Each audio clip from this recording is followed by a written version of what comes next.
TV, and this is Trey. Trey's out here on the field for the entire football game. Trey, how do you think tonight's game is going? It's going very well for us. The Lincoln Way East Griffins have dropped 27 points on the Sandburg Eagles. This first half has been capped off by good defense and stellar offense. Kirk, what do you have to say? It might be, it can be, and it is! Touchdown!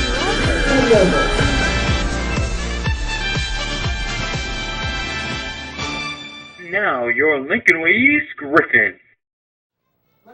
Good evening, folks. My name is Dan Gallagher. I'm here tonight with my partner, Brendan King, and we are here to broadcast to you what promises to be an exciting game between Lincoln Way East and the Vikings of Homewood Flossmoor. Brendan? Yes? Start speaking. Go. How are you tonight? I'm doing well. I'm excited. I'm worried, though, because HF has some sparkly new uniforms, so I guess that means they're probably going to win. Hey, but you know what? We're pulling out the blues tonight. We don't wear the blues a lot. No, we usually go with our blacks, and it's only on special nights that we go with the blues. Both of these teams undefeated. I'll tell you what, these uniforms of theirs are sharp. I mean, this is like something that the University of Oregon might pull out. Those are sharp unis, but you know what? You got to do more than look good. You got to play well, and these guys had some trouble with Lincoln Way Central last week, and you know we've generally handled Central fairly easily, so that bodes well for us. But it's a new season and a new matchup, and we really don't know what to expect. We really don't. And according to Chicago Tribune, we are ranked number 5, and HF is number 11. So it should be, to me, a pretty... Yeah, definitely one of the premier matchups in the state this week. It's obviously a local battle as well, HF not too far away. So, you know, we have a long history of some great games with these teams. Looking forward to it. And I know that we've got a great segment that we're going to be showing you here in a couple of minutes. One of our very own GTV members, Brooke Braun, she went behind the scenes. She went to the team dinner this week. She went to practice. She got some great interviews. And we're going to give you a little behind-the-scenes look at Lincoln Way East football. So that's going to be coming up here in a couple of seconds. But in the meantime, Brendan, anything you want to add just in terms of what to look for tonight?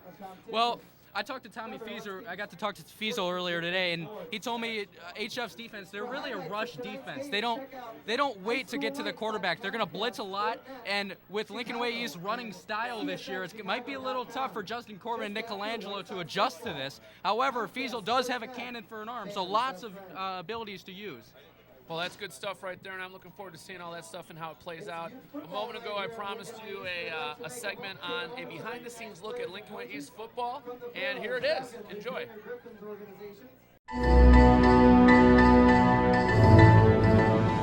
Hi, I'm Brooke Braun here, and I'm going to take you past the end zones of Lincoln Way East football here on Griffin Television.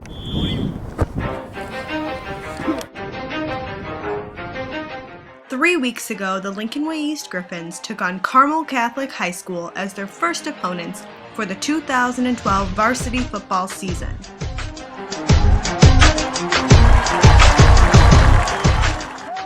The game ended with a victory for the Griffins and a final score of 31-6.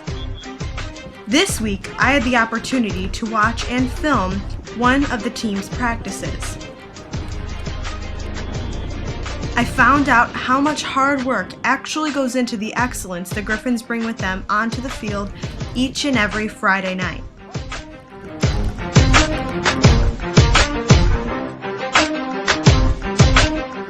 After practice, I even had the chance to go and sit in on the team dinner that is held every Thursday night before a game. I was able to see how well the team actually bonds together. I was even able to get a few interviews with some players from the team. I'm here with 2 varsity Lincoln Way East football players. This is Josh Mihalovich, number 8 wide receiver. Kyle Lindenberg, number 3 outside linebacker. We're here at the team dinner. Earlier this afternoon, you saw practice. Boys, what's the significance of team dinner? Well, it's just like a big get-together for the whole football team to, come together as a true family and talk about the upcoming game. Yeah, just bond between the guys and get a good meal before the game. Kyle, how many hours a week do you practice? Practice about, 12 hours a week. 12 hours a week, about an hour and a half of film each day, just preparing and preparation for the upcoming season. Josh, do you have a team dinner every Thursday night? Every Thursday, no matter what. Thank you so much, and good luck at the game tomorrow. Thank you so much. You're welcome.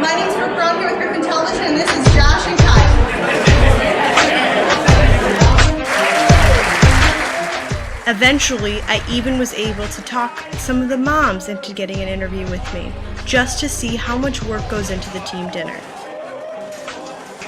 Hi, I'm Brooke Braun here with Griffin Television, and I'm here with two moms here that help put together the entire team dinner for the Lincoln East varsity football team.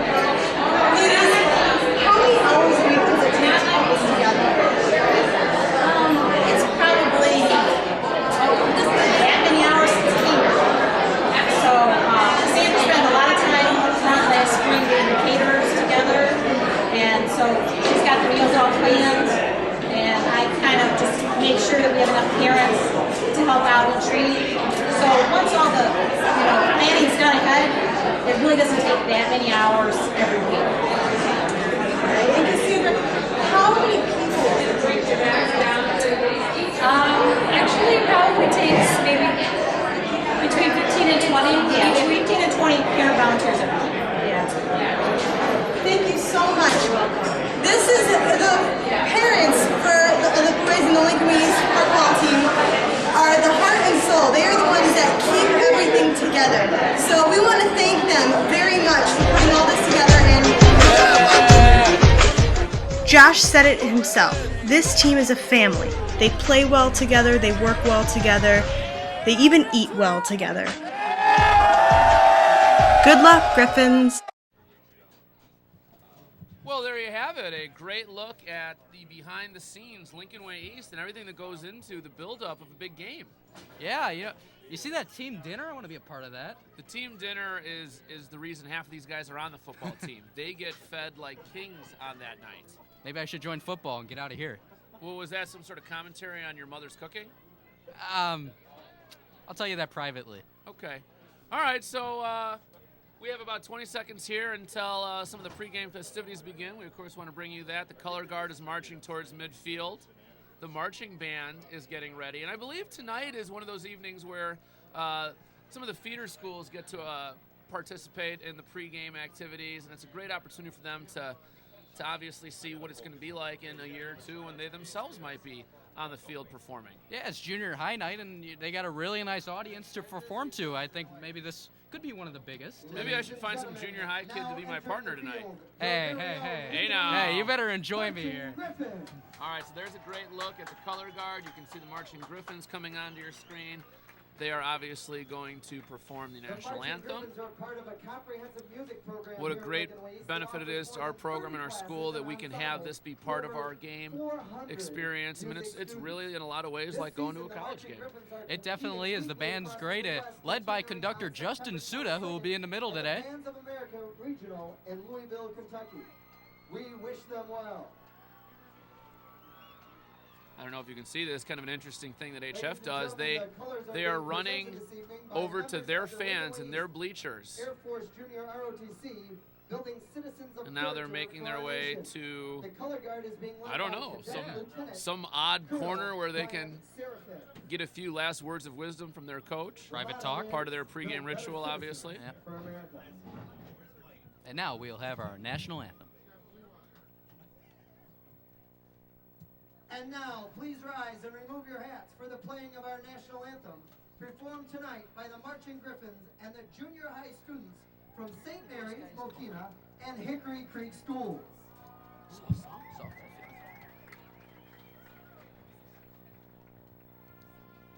kind of last pump-up speech.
A fantastic performance by the Lincoln Way East Marching Griffins and also the feeder schools we were talking about. A nice way to start the beautiful night here at Lincoln Way. Clear skies and a beautiful night for football. Well, a great rendition of our national anthem. Now, of course, the fight song pretty soon. We're going to have the Griffins taking the field. Just a great atmosphere for what we hope will be a great game and a Griffins victory. I think it will be. It should be I think it should be an evenly matched game with what I talked about earlier, HF's rush defense and our running offense that was turned into a running offense this year with Tommy Fiesel starting. But unless they break out the pass, I do think it will be an evenly matched game. Well, as you mentioned, a little bit of a different offense for us this year. It's been kind of pass happy the last couple of years, and this year with the speed and strength of Tommy Fiesel, we want the ball in his hands as much as possible. So a lot of running for us this season. A lot of running for sure, as the band will make their way off the field, and HF, I don't know where they went. They might have disappeared. They are Yeah, actually there they are. on the JV softball field, and apparently fans don't appreciate it either. That's where they go for their final tune-up and words of wisdom from their coach. Seems like a lot of running around, but as you can see, our marching band is making their way off the field, and looks like Lincoln Way East, they are behind the south end zone. Coach Zvonar talking to them a few last seconds before they take the field. And just about 3 minutes before kickoff. A lot of excitement up here in the booth. We have our usual crew of Paul Babcock, Rich Kalimas, Steve Miller, some media types. Lincoln Way East Athletic Hall of Fame member Greg Garrettson has graced us with his presence, and noted scholar Tim Herbert. We'll talk after the game. And to our left, we got Coach Eddie and Coach Gavey in there. And then, tonight we're in the middle, and it's not so often that we come in the middle. We got booted. Well, here's the thing. Generally, we have our own booth, but apparently HF called us up and quoted a few conference bylaws that indicate they deserve their own booth. So we've been relegated to the middle, like second-class citizens. But that's fine. We'll still give a great broadcast. Oh, yeah. And the Griffins are getting ready to come out. The cheerleaders, Poms, and band forming the tunnel. You should see this crew of coaches to my left. We have got Jack Eddy, Ryan Gavey, Mike Manns, Eric Carlson. I mean, this is quite a How collection do they all of coaching fit in there? talent. That's a small booth for all those coaches. Don't they like a little bit of leg room? Well, they enjoy each other's company. They don't mind close quarters. So here we see the tunnel, and it looks like the Griffins are about to take the field. What a great shot as they run from the south end zone to their own sideline. As you mentioned earlier, Brendan, the blue jerseys, that's a sharp look.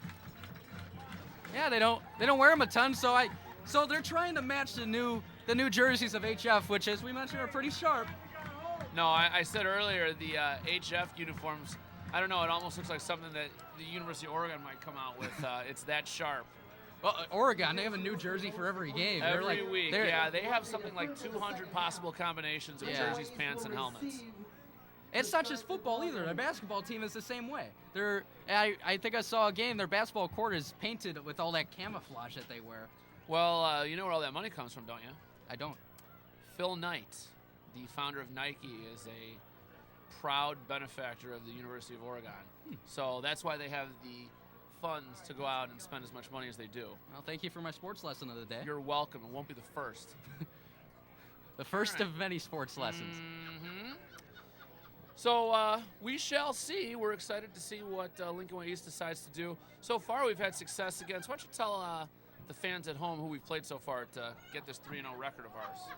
Well, first game, who was the first game? I know Carmel. Right, Carmel. We were able to defeat Carmel. We're 3-0 now, by the way. And then we went on the road to Montini, and we were able to take down Montini with a lot of hard hitting, and Tommy Fiesel with his speed taken down. And then last week we were able to shut out Lockport, and over the past few years, Lockport, they haven't really been much of a challenge for us. When I started teaching at Lincoln Way, they were the premier team out here. They had won those 2 state championships back-to-back. They had a quarterback, Jake Christensen, who ended up going to the University of Iowa. And, that was who you wanted to be. You wanted to beat Lockport in football, but for a while now, 5-6 years, it just hasn't been the same, at least not when Lincoln Way East has played them. But you know what? Lincoln Way East has been awfully good for those 5 or 6 years, so I can't say I'm surprised that we've handled them. And our first 2 games, Carmel and Montini, those are teams we don't play a lot. So it was kind of a fresh look, if you will. Well, we're starting to have trouble scheduling games, actually. I mean, you only get 2 non-conference games typically, and teams aren't exactly knocking on our door wanting to get beat by us in the first 2 weeks. But I give credit to Carmel and Montini, a couple of private schools that said, sure, we'll play you. And Carmel came down here. We went up to Montini, and I believe those are 2-year contracts, so we'll flip that next year. But, you know, Montini is a school that has about 1,000 kids. Yeah, well, one stat that astonished me was we are the first public school to beat Montini in 5 years. Oh, wow. Yeah. Impressive. So, and really, I expected a lot more out of Montini.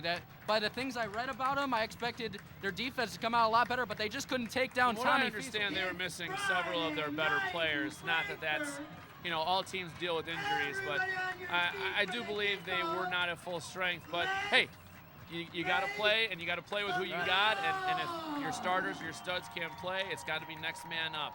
I think when East was ready, Montini couldn't quite match what we brought, and we went into a hostile environment and a new environment, and we got a big win. Definitely. Well, now it's time to play Homewood Floshmore as the ball is kicked off. Returned as East will get a couple nice blocks there. Well, that's one way to start the game. Definitely goes to the 40.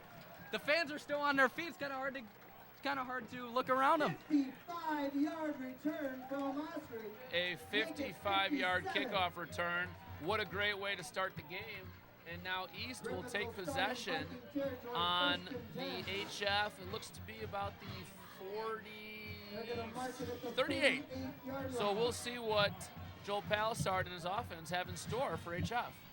A great return to start the game is over the last home game and also last season. The Griffins have gone off to pretty nice starts, usually getting the first touchdown. That put them ahead right away, and really they just carried on, not letting go, as Fiesel will hand off to Nick Colangelo, get the first carry of the game. Colangelo will get about 2 or 3 on the play. Short gain over the left edge. First there. Let's get a good look on our ground cam tonight. That is little.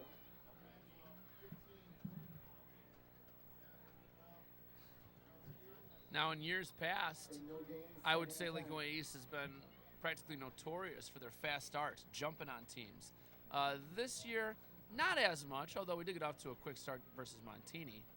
But with the great field position here, we're in a great position to get a quick 7 points. Well, speaking of quick starts, I recall it was a game last year. I can't quite remember who we were playing, but first play of the game, it was Joel Magrum getting an interception, and then he brought it in for 6. Yeah, that's one way to start the game. I'm pretty sure that's exactly what you said after the touchdown was scored. So Tommy Fiesel swings it over to the far sideline for a gain of about 7. That'll bring up a manageable 3rd and 3. Number 3, Drew McGuire. Fiesel getting a play from the sideline. I remember a couple years ago when Greg Garrettson was the offensive coordinator of the sophomore team. It was a very interesting strategy. It was throw the ball as far as you can every play, and we'll probably score 50 points that way. Seemed like it worked, I felt. It was pretty exciting. Greg, would you care to comment on that? Fiesel drops back. He'll be incomplete to Justin Corbett, a line drive Greg, would you throw. care to comment on my assessment of your play calling? He's good. No comment. I'll take that as an acknowledgement that was the strategy. Do people in here have the right to deny interviews from you? I don't know if, I mean. We don't have an extra headset. We'll let him be for the time being. Although I do wonder how he got a pass in the press box. He's not a member of the media.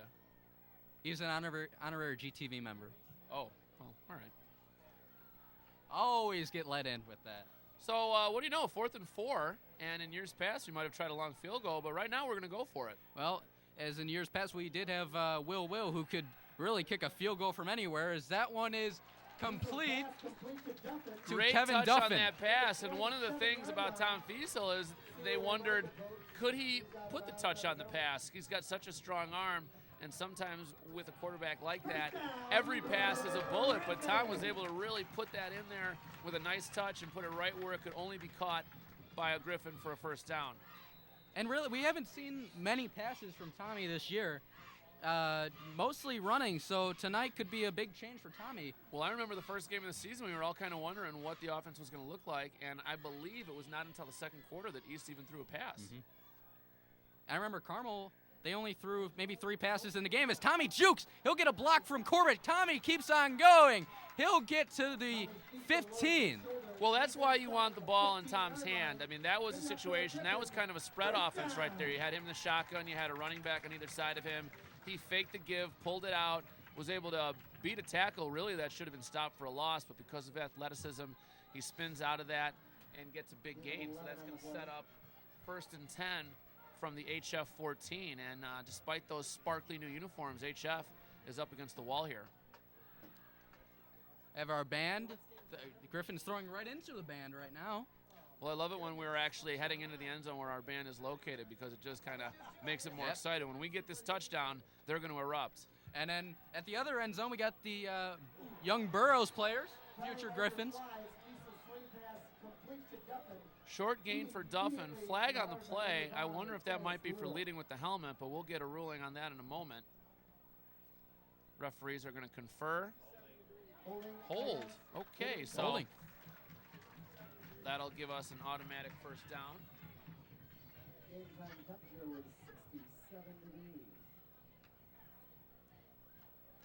Fiesel gets the play from the sideline. 1st and 10. Ball on the 14-yard line. Clock is stopped at 9:36.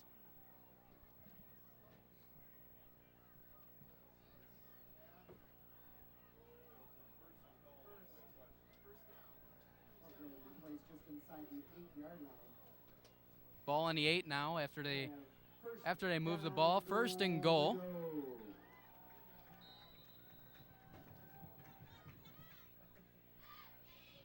Number 36, Mike Joby, is in at running back. As Fiesel goes to the shotgun. Ball is on the near hash. Tommy Fiesel will takes it keep it. himself to the near side. Tommy And is he's in! I think a lot of times defenses expect you to run that play to the far side where you have a little bit more room to maneuver. They ran that to the near side, and Tommy went in the end zone virtually untouched for a quick 6-0 lead. As you see our band celebrating too. Playing the fight song is another nice run by Tommy Fiesel, results in 6 points, and Anthony Scarini will come on for the extra point. Well, right now the HF defense has their backs against our band, and they're facing our offense, 2 daunting powers.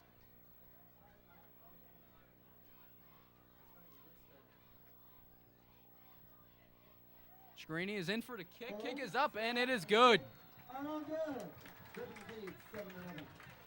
7-0 in favor of the Griffins. Super fans running down the track.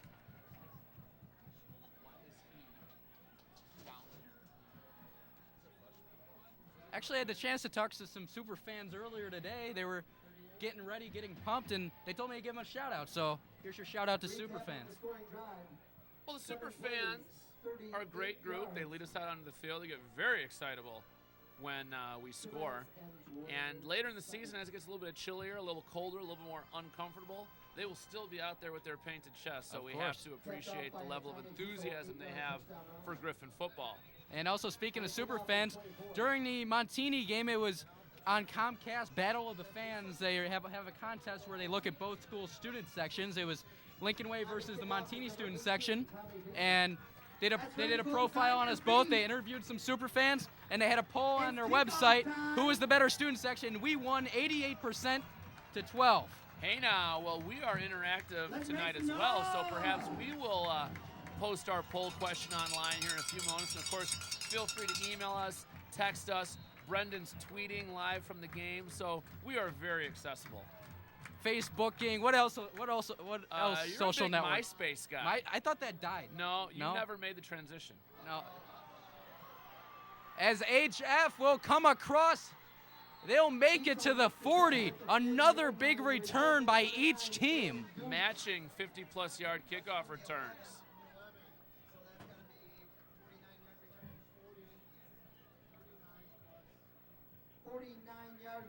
49-yard return. And the Vikings will also get great field position here, as the Griffin defense will need to go to work here.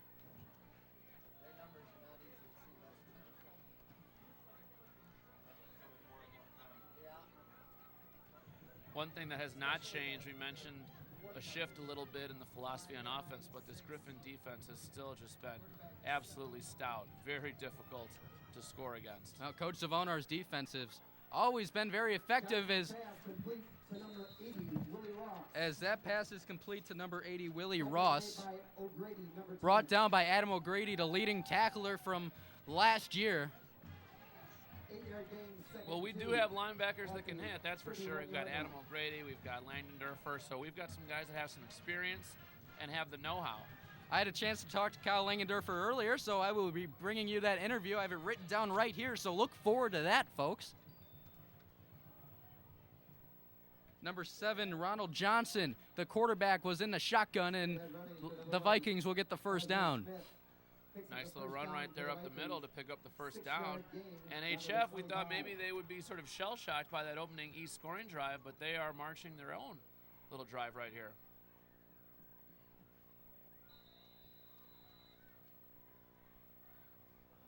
Ball is on the 25. 8 minutes, 23 seconds left on the clock.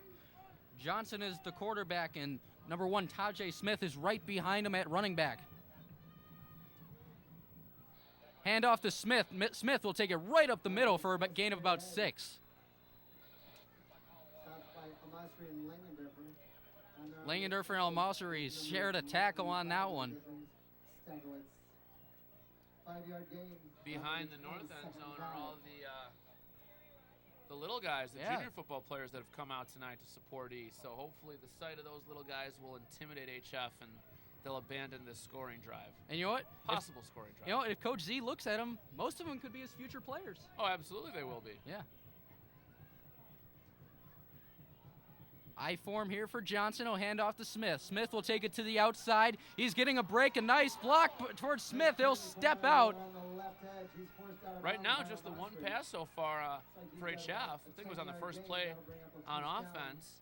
But otherwise, they've been marching down the field, just running the ball. So that's something that you would expect us to be able to adjust to because we are generally so strong against the run. It was unknown to me of what HF's offense would come out like. I knew what their defense was going to come out like from interviews with the players, but the offense is surprising. I thought there'd be a couple more passes because Ronald Johnson, 6'2", 170, has got good size, probably a good arm there, as he's in the shotgun with Smith. He's got 3 wide receivers lined up. One man goes in motion, as will be a flag on that one.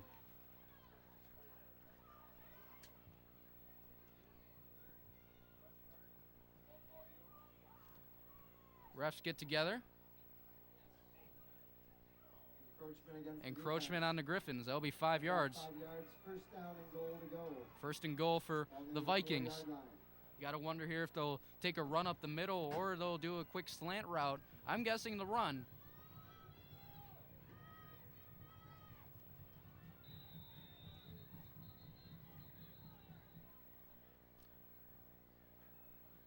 You can see how excited those youngsters are to be so close, up close and personal to Lincoln Way East football and that defense of ours. Right now, our team, they're their idols. They're who they're looking up to. They want to be they want to wear those blue jerseys one day. Absolutely, these are heroes of those little guys.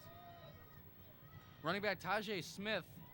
He's only 5'7", 160 pounds, but he is proven to be fast as he'll get a run up the middle, brought down by 2 defenders. Number 53. There's well number 92, Kurt Olbrich. Mitch Murphy with the tackle, along with Kurt Olbrich. Gain of a yard. Adam Hold will come in. Second down and goal to go. Vikings will make a sub at wide receiver as well. As second and goal, ball on the 3. Clock is taken with 7 to go. Johnson is in the shotgun. Could be a draw to Smith. Sends a man in motion. He'll keep it himself, looking for the pass. That one will be incomplete. Johnson's quick pass intended for Smith.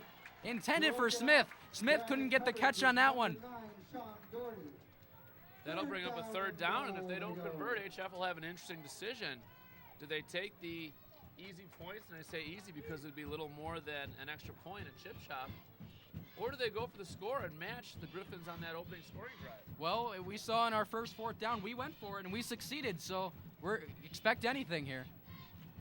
Well, expect anything is right. I wish the Bears would have heeded that motto last night on 4th down. Hey, when you get sacked 7 times, not gonna help. Johnson will send a man in motion. Sees the blitz coming. He'll toss it out, and that'll be an easy touchdown for number 11, Vashon Nutt. Yeah, that's a blown coverage right there. There's no way he gets that open without somebody missing responsibility. So presumably it'll be 7-7 here in a moment, and looks to be the makings of a potentially high-scoring game. As I said when we started, should be an evenly matched game, and so far, each team with a big long return, each team with some good drives, and each team going on a good goal line offense. As Morgan Bowman will come in for the PAT, the Burros will fight for the ball through the uprights, as one of them had to get it. And that'll knot it up at 7 apiece. Scoring drive is Griffins will try to retaliate here as they'll get another kickoff chance. Coach Lokang talking to about maybe 11 of his players. 2:28 on the scoring drive for the Vikings. Kept off by a Get a good shot of the Griffins sideline. And there's Coach Lokang giving some final thoughts to his players before they'll head out for the kickoff. Little known fact, in high school, Coach Lokank voted most likely to succeed. Oh, really? Oh, yeah. Well, he's definitely succeeded as a wide receivers coach. Oh, absolutely. Yeah. Probably one of the premier wide receiver coaches in the country. I'd say so. Moa Marcery and Marcus Cosby are back. kickoff is number 9. It's number 81 rather. Morgan Bowman will kick folks, off. on your feet. Let's make some noise. Let's see if Marcery can do it again here. He had a 57-yard return before, and here comes the kickoff. The crowd making some noise, and here we go. That kick is, I don't even know what to call that. That needs to be fielded before it, okay. Because anytime that ball drops, it's a live ball, so it either needs to be fair caught or fielded quickly. That wasn't really a squib, and it wasn't really a kick. It was like a... Well, when you do something like that, what you're hoping is that somebody who's not used to fielding the ball, one of the upbacks, has to catch it. And, you know, if they're not used to being in that position, you never know. They might freak out a little bit. Always be on your toes, that's for sure. Good shot on our ground cam. Get to see how blue the jerseys are. They're get very blue on camera, and the helmet shining from the lights. Almost like your beloved Cubbies. Hey, we're not in last, like the Red Sox. At least we're better than the Astros. If we were worse than the Astros, then that's something. That's like being the valedictorian of your summer school class.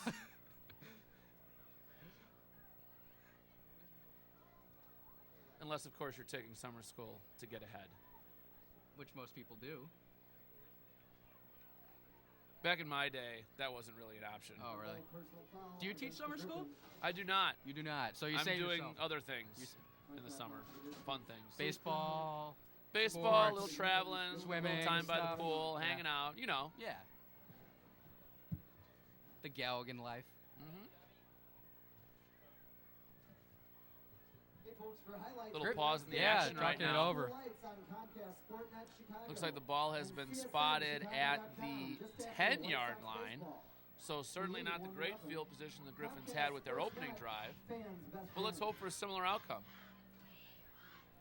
Well, the Vikings defense has had a chance to see Fiesel on his speed now. However, it's very hard to adjust to Fiesel's speed. He could beat you at any time. He'll hand off to Colangelo, it looks like. Colangelo on the carry.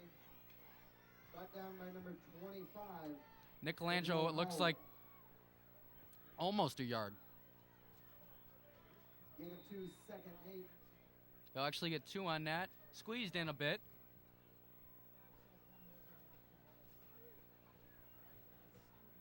Fiesel giving the play off. Taking a bit more time than usual, slowing things down a bit, which I think is the right call. Game's tied up. Slow down things. Fiesel in the shotgun. Blitz is coming, looks like, and their blitz defense can be very effective as that's handed off and immediately brought down. By the defensive line. One of the things that this offense will bring to East is the ability to really preserve a lead.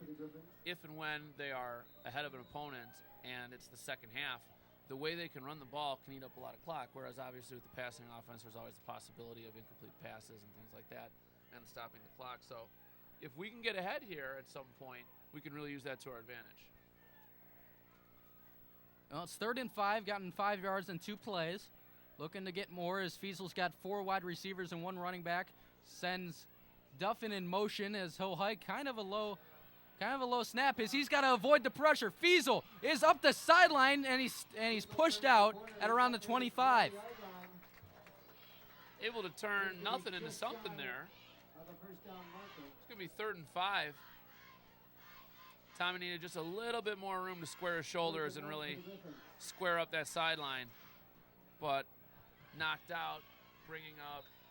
Actually, it's going to be about 4th and 1, yeah. But because of the field position, no reason to risk it this early in the game, so presumably a punt coming. Well, Fiesel, also the punter, will stay on the field.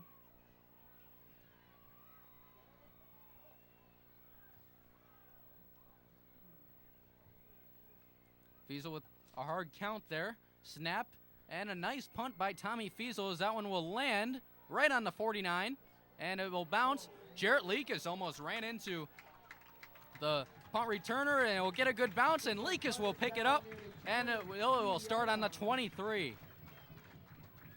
Yeah, that's going to end up being close to a 60-yard punt. And almost 30 of that was bounce. Yeah. You get the right bounce, and you're in business. So this becomes a field position game, and we just flip the field on HF. Band always cheering on, and Poms and cheerleaders as well. And a great crowd tonight as HF also brought some of their crowd out. They're filling up almost, 3/4 of their bleachers. And as always, ours are filled up.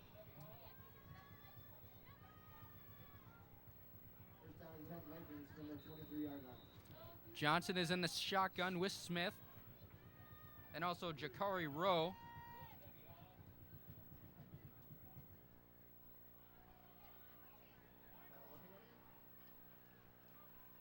A draw will go up the middle. There'll be a gain of about 5 or so.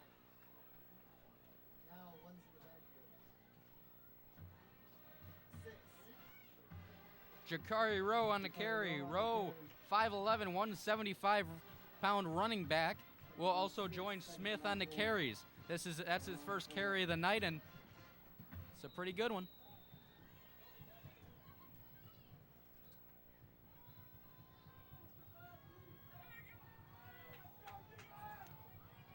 Johnson back in the shotgun.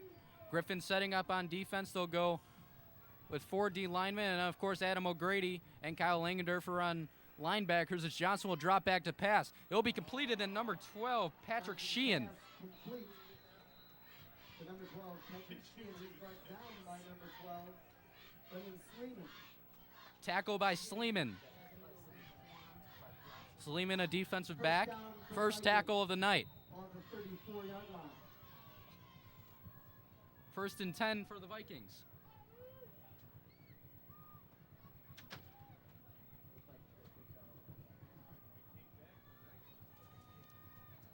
Johnson will stay in the shotgun. He's got 2 wide receiver options. Actually make it 3. Johnson will hand off to Smith. Smith will take it up the middle. He'll dive for a couple yards.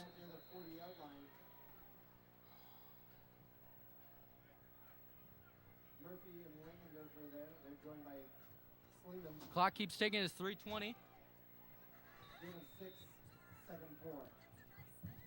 A gain of 6 for Smith.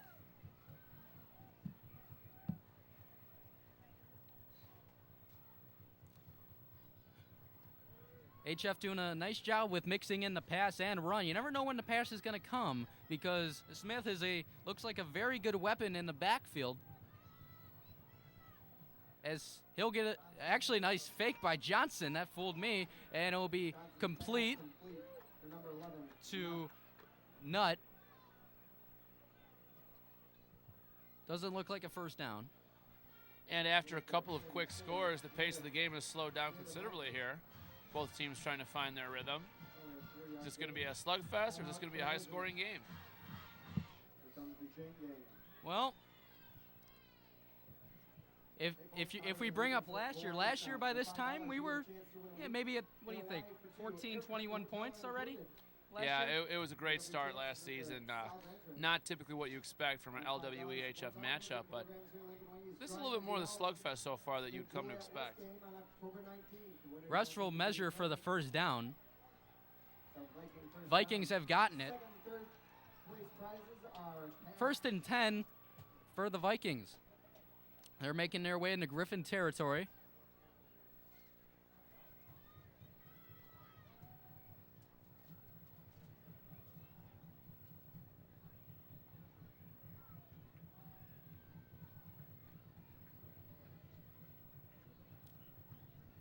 So we mentioned HF new uniforms, red helmets, white jerseys, gray pants, and red shoes. And the Griffins going with black helmets, blue jerseys, white pants, and blue socks. And I guess they picked their own shoes on this one. Some have blue, some have black.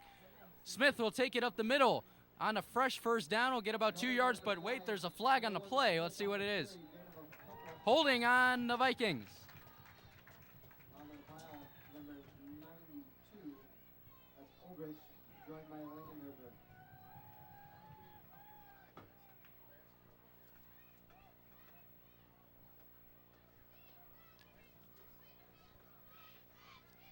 Waiting for a spot on the ball. Now, are these replacement refs? That's a good question. Do they do that in high school as well? Because I mean, I remember. No, I'm pretty sure these are the real deal. Yeah, I don't know. I'll tell you what, that call that went against the Bears, the 12 men on the field last night. Right. That looked pretty shady. Yep. Well, I thought it was kind of interesting. I was watching SportsCenter a couple days ago. They did a comparison about last year's refs penalty calls to this year's replacement refs penalty calls, and the replacement refs, they have called 10 more defensive pass interference calls than last year, about 5 less holding calls, and I think it was maybe 10 more offsides calls. So, see, I would have thought it would have been the reverse, that they would have been a little bit less likely to use their flags, that they wouldn't quite notice as much. Well, maybe they're they feeling, may be overcompensating. Yeah, maybe they're feeling a little bit of pressure. Is that Johnson pass is incomplete? Maybe they're feeling a little pressure from everybody to. Maybe they feel like it's they're almost missing as some, if you know? they need to prove that they know what they're doing by throwing flags. But what I'm wondering is, where did these refs come from? Are they like college refs, or did they just get promoted? Do you know? I would say they probably are collegiate refs that have been, going about their business for a long time. And, it's like any official or umpire. They sort of hone their craft in the minor leagues or the lower levels, and they're just trying to get noticed like anybody else and get their call to the big time.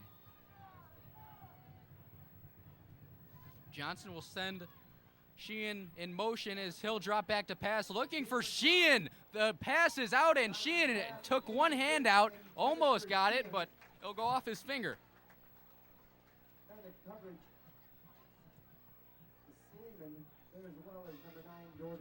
Sleeman and Doherty on the coverage, and Sean Doherty has proven to be a very nice addition to the cornerback position this year. He already has 2 interceptions and also a hard tackler, so be sure to look for number 9 on the field at cornerback.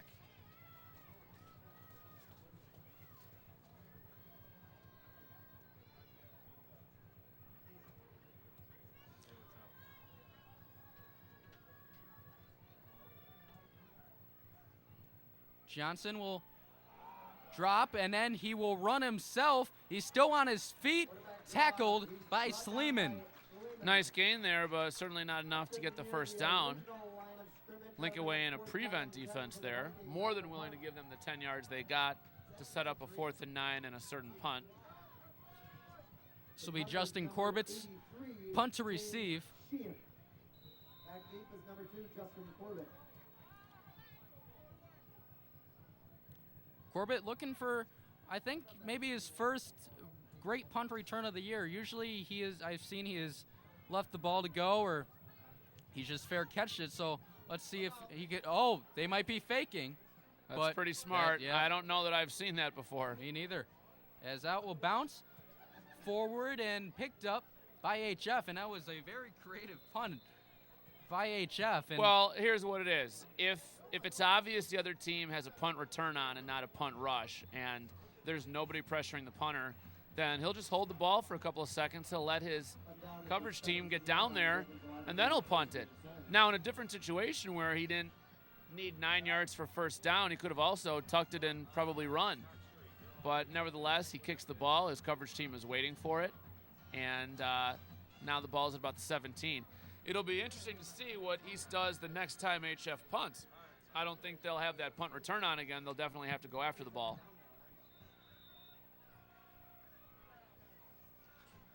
Fiesel in the shotgun. Both teams have been working from the shotgun a lot tonight, as there'll be a fake to Colangelo, and Fiesel will still be on his feet, juking his Fiesel. He's still on his feet. Fiesel finally brought down by the toes. That could have been a huge run by Fiesel. Well, let me tell you what that was, and if we're down there in the booth and we can do an instant replay on that, that would be nice, because that was a great play. That was one of the better 10-yard runs that you'll see. It could have been one of the best runs you ever saw if he would have broken that last tackle, because then it would have been about a 70-yard touchdown run.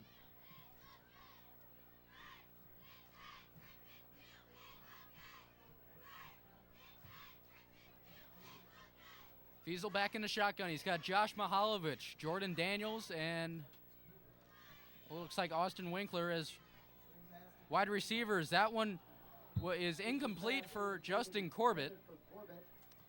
Not a bad throw, though. Put in a position where only Corbett could catch the ball, and if he doesn't get it, nobody does. Corbett first on the depth chart this year at wide receiver after we lost actually two fantastic wide receivers in J.J. Robertson and Jay Yancey. So Corbett really stepping it up this year as the converted wide receiver from running back last year after Jay Yancey went down with what I think was a torn muscle in his shoulder. Corbett stepped up and had a great couple games at wide receiver, so they kept him there. Handed off to Colangelo and brought down in the backfield. Brought down by Malachi Shannon.